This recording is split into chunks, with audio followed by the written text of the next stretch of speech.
Chris Brown here, KZ Guy 2, working on my 1986 XL600R. Just wanted to talk a little bit about I'm doing right now an XR650L front suspension swap on it, and I just wanted to show you guys some of the obstacles you'll have to overcome with this. This is not a specific how-to, but also show you some of the advantages that are going to be had from this. Just give you a round view of my bike here. Obviously you can see it's apart, but I already did the XR rear suspension swap, disc brake conversion, and foot pegs on the frame instead of on the swing arm like they were. I got a custom tail light under there, plate. Obviously that's a little bit illegal. I'm adding some other LED side markers and such too.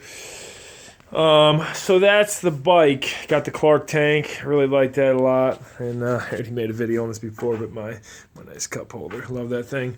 Anyway, going back to the front suspension. So these forks, you're going to gain 2 inches of suspension travel. The original XL forks are, I believe, 9 inches of travel. These are 11 inches.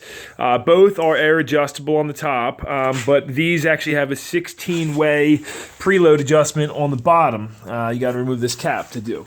So you're getting that, and that's pretty huge right there. Now, the original XL forks were 39 millimeters. These are 43 millimeters, so that's also nice thing to have. The brake rotor, instead of a 140 millimeter rotor that's 3 millimeters thick, you're going to get a 156 millimeter by 3.5 millimeters thick rotor. So obviously the slightly upgraded caliper too, same dual piston, slightly bigger though. But some of the obstacles you're going to have here, I think that's pretty much all the advantages. Oh, I'm sorry, the axle also, you get a 17 millimeter thick axle versus the original 14 millimeter thick that was on the XL. I'm still waiting on some parts for this. I'm waiting on a stainless steel braided line brake hose for the front. And also I ordered the super brace for the front forks to make it a little bit more rigid. But some of the obstacles you're going to run into are the first thing you're going to notice when you take it all apart is your triple tree.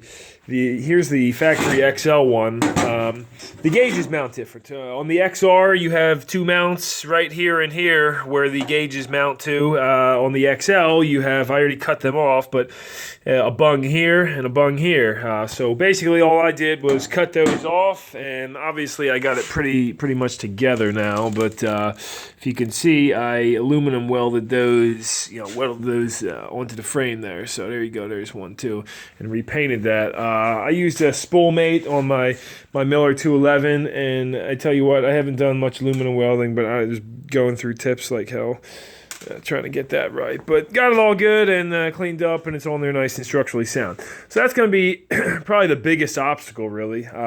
When you're doing this, you're definitely going to want to replace the steering bearings too. Might as well while you have them off, The XR ones are actually an upgraded, bigger bearing too, so that's another nice feature. The brake hose, I actually kept to my factory XL master cylinder because I already had the cup holder built into it and stuff. But the hose, I just threw this hose on for now. I'm actually waiting on the stainless hose. Anyway, like I said, the next problem you're going to have is the steering lock is not going to line up with the factory block here. So all I did was actually I used a piece of a railroad tie, but cut a piece of metal off, and you got to weld that on there, because essentially it has to extend down lower for the XL steering lock. Otherwise, XL fender went on fine.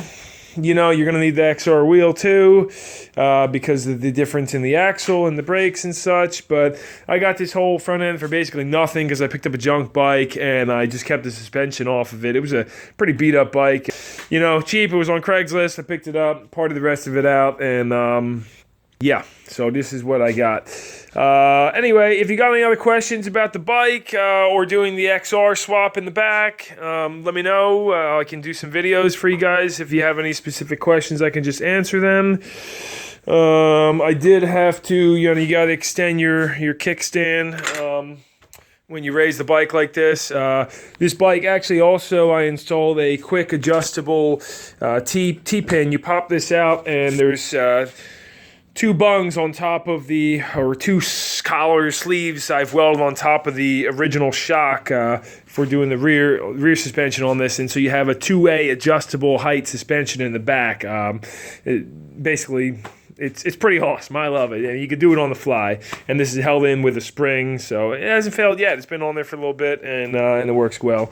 I've added these also because I tie my gear down on the front, so I have just these spacers in there with some chain links.